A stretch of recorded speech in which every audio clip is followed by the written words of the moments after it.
శుభాకాంక్షలు. నా పేరు దివ్య. నేను 7వ తరగతి చదువుతున్నాను. ఈరోజు ఆగస్టు 15 మనందరికీ జెండా పండుగ. మనకు స్వాతంత్రం 1947 ఆగస్టు 15 వచ్చింది. మనకు స్వేచ్ఛ లభించిన రోజు ఈరోజు. బ్రిటిష్ పాలన నుంచి, వారి అరాచకత్వం, అమానుషం నుంచి విముక్తి లభించిన రోజు.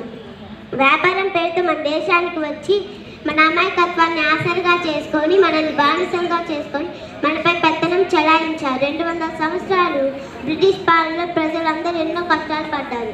బ్రిటిష్ పాలన నుంచి ప్రజల్ని విముక్తిని చేయడం కోసం ఎంతోమంది కృషి చేశారు. వారిలో ముఖ్యంగా గాంధీజీ, జవహర్లాల్ నెహ్రూ, అల్లూరి సీతారామరాజు, సర్దార్ వల్లభాయ్ పటేల్, భగత్ సింగ్, ఎంతోమంది ఉన్నారు. వీళ్ళు ఎక్కువగా చెప్పుకున్నవారు గాంధీ గారు. ఈయన అహింస పద్ధతి ద్వారా శాంతియుతంగా మన స్వాతంత్రాన్ని తీసుకొచ్చారు. జై హింద్, జై Bharat. Good morning everyone. Respected Principal Madam, Vice Principal Madam, teachers and my dear friends. Today is August 15. The Independence Day is our national of our country. I wish you all a very happy Independence Day. Independence Day is our national festival. It is celebrated with great pomp every year on 15th August.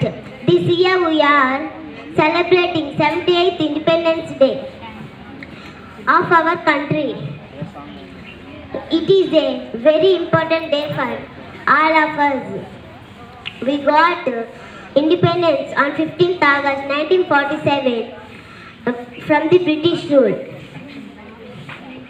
It is the greatest festival to democracy. Many freedom fighters their lives to get freedom for India. We should be grateful to our brave freedom fighters. I love and respect my country